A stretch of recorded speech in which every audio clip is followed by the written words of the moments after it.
Hey guys, how's it going? So I've gotten quite a few questions about some of the upgrades I've done in the cockpit area of the coach. So I thought I'd shoot a quick little walkthrough video and show you guys those upgrades. Let's go check it out.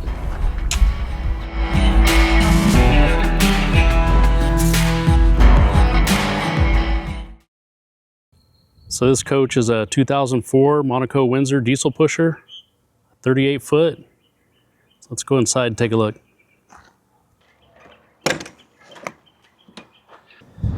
So the first thing I want to show you guys is the driver and passenger seat. So we got lucky and the previous owner installed these new Flexsteel seats right before we bought the coach. These things are really comfy, all power, and the co-pilot has a power leg rest. I'm sure the original Monaco seats were really nice too, but these things are awesome. And I like how they swivel around and become part of the living room when you're at the campsite. So the next thing is right up here above the entryway with the inverter and generator controls, I installed a Victron BMV-712. It's a smart battery monitor. So this thing is pretty cool. It's tied into my house batteries and it shows you the voltage, percentage left, amps being used, and watts being used right now. And it also has an app where you can see all those values, change settings, and set alerts for if your battery gets too low. Yeah, pretty handy when you're boondocking. And I just took a little piece of maple, mounted it to that, and that's just kind of wedged in there. So over here on the driver's side console area, it's mostly still original, except for that little switch right there and an LED. So I removed the original transmission heat exchanger and installed 2 electric cooling fans. And that's the manual override switch, and that little LED tells me when they're running. The whole system works really good. And then mounted right there is the trailer brake controller. Okay, so here in the dash area, that's the switch right there for the Blue Sea automatic charging relay, or ACR. And that's mounted back in the right rear bay. So let's go take a look at that. So the original big boy went bad and the previous owner just bypassed it. So I got rid of it and installed this. So what this does is this manages the charging of my chassis and house batteries. And these connect using a magnetic latch. So they're longer lasting and a huge upgrade from that big boy. So what this switch will do is it combines both battery banks, house and chassis, or isolates them if you want. But most of the time I just leave it in auto. But it seems to work really good. So that little LED right there, that just tells me when my brake lights come on.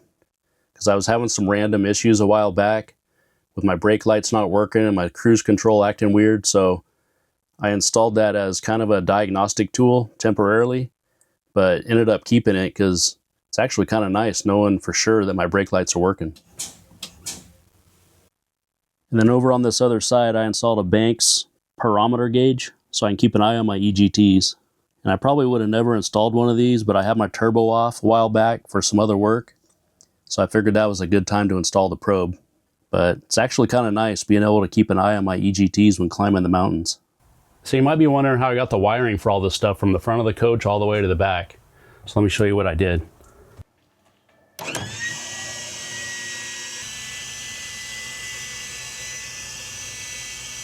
So right here inside the generator slide area, I ran a 3/4 inch PVC pipe, about 38 feet, all the way to the back of the coach along the framework. And back here in the engine bay, you can kind of see it, but it runs here and pops off to the side right there. But it really made it easy to run that wiring. So all the wiring for my fans, the Blue Sea, and the pyro gauge and everything, it all runs through that. So while we're out here, I can show you the window tint we just got done. So we had just the cockpit windows tinted. I think they're like 35%, because I wanted them tinted a little bit, but still light enough so it doesn't bother me when I'm driving at night. Then across the front, a big visor strip. I think that's like 5%, about as dark as you can go. And then here's what the visor strip looks like from the driver's seat. Should make those travel days really nice.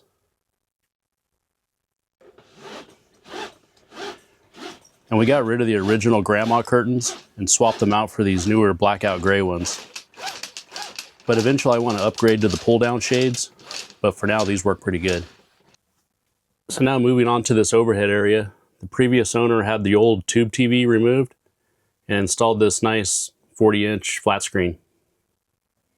And it's pretty nice how they did it with the cherry wood. Just got to watch that corner right there when you come up the stairs. So under the TV is probably one of the best upgrades I've done so far.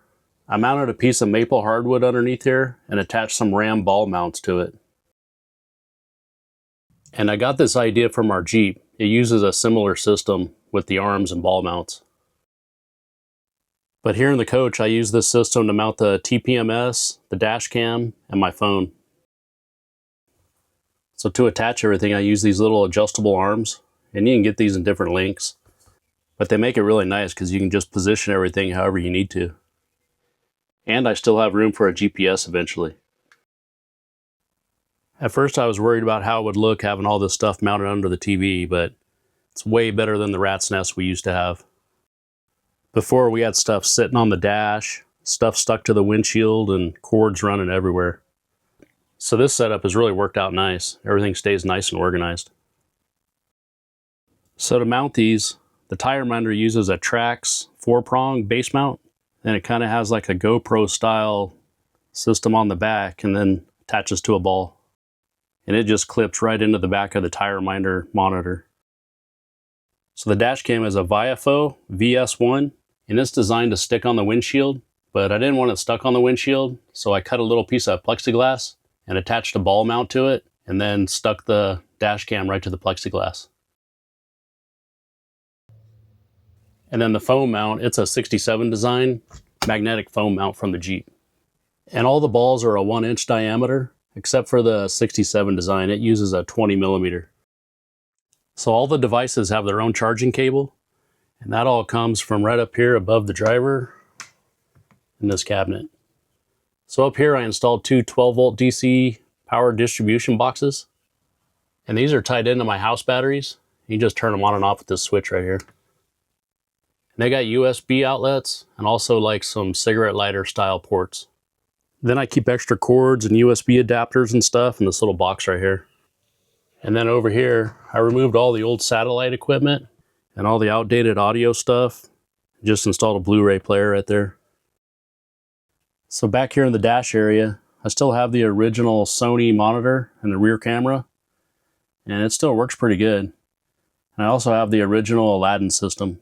But to keep an eye on everything, here on the dash I have a Samsung tablet, and it's linked to a Bluefire monitoring system. There's the Bluefire dongle right there, and it plugs right into the 6-pin diagnostic port on the coach.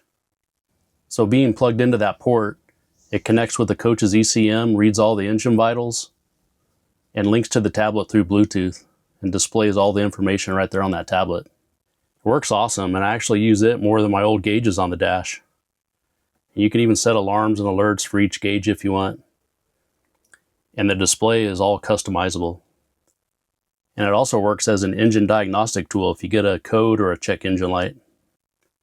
So let me know if you guys would like to learn more about this system, because I can make a whole video on just the Bluefire.